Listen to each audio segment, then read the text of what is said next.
In 1969, El Salvador and Honduras met in a series of matches to seal qualification for the 1970 World Cup in Mexico. Amongst a backdrop of extreme political tension between the two nations, the match led to a 4-day war between them that would leave thousands dead.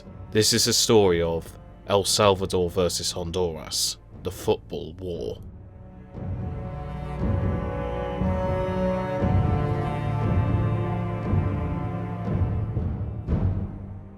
Tensions had been brewing between El Salvador and Honduras for many years. El Salvador was smaller than Honduras, but had a larger population. The majority of the El Salvador population was made up of farmers, and so many moved to Honduras in search of work and land. However, in the 1960s, Oswaldo López Arellano had been installed as president of Honduras after a military coup. In 1962, he had installed a land reform law that was fully enacted in 1967. The purpose of this law was to take back land owned by Salvadorians, whether the land was owned illegally or not, and to give it to native Hondurans. Many Salvadorians were expelled from Honduras and forced to go back home. This caused huge problems, as many of the Salvadorians were married to Hondurans, and El Salvador struggled to deal with the refugee crisis that followed. Salvadorian President Fidel Sanchez was under increasing pressure to declare military action, and amongst this, the two nations faced off in a different battle. Having finished top of their respective groups, El Salvador and Honduras faced each other in a two-team group stage for a spot in the World Cup qualification playoff. The first game would take place in Honduras on the 8th of June 1969, amongst the tensions. Fans of both teams fought with each other in the stadium and in the streets, with Honduras netting late on to win 1-0. Following the game, an 18-year-old Salvadorian by the name of Amelia Bolanos was so devastated by the defeat that she took her own life. The Salvadorian president increased the tensions by declaring her a national hero and ordered state television to broadcast her funeral. Many Salvadorians took pictures of her to the return game in El Salvador a week later.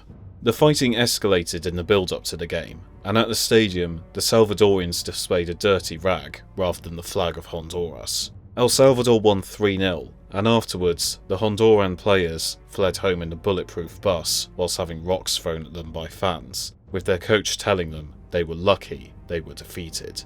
As the teams were level on points after 2 games, a third fixture would be played in Mexico City to decide the tie once and for all. The outcome of the second game saw more brutality enacted on the Salvadorians in Honduras, with many natives throwing the Salvadorians off their land and burning their homes to the ground. Around 12,000 more Salvadorians had left Honduras after the second game, due to the increased persecution they had faced after the match result. On the day of the third fixture, El Salvador cut off all ties with Honduras, stating that the Hondurans had not taken any measures to stop the crimes that were being enacted on the Salvadorians. The third tie in Mexico City took place, with around 1,700 Mexican police officers in attendance to stop the violence. Amongst continuous rioting in the stands, El Salvador won 3-2 after extra time to knock Honduras out. Needless to say, the Hondurans did not take it well. Attacks on the Salvadorians in Honduras increased even further, and with El Salvador struggling to stay on top of the refugee crisis, they declared war. On the 14th of July 1969, orders were given for Salvadorian planes to invade Honduras and bomb it. Major offensives took place across the Honduran border, with the Hondurans initially on the back foot due to the pace at which it occurred. With support from Nicaragua, Honduras fought back with a series of air raids across El Salvador, which slowed down the Salvadorian attack. With the sides locked in a stalemate, the Organization of American States called for a ceasefire and agreed to protect Salvadorian immigrants. A ceasefire was agreed on the 18th of July 1969. The war had lasted 4 days and is known by many as the 100-hour war. It would still take weeks for both sides to withdraw their troops, and the war left behind border disputes that are still in place today. The continuing refugee crisis would ultimately lead to a civil war in El Salvador around 10 years later.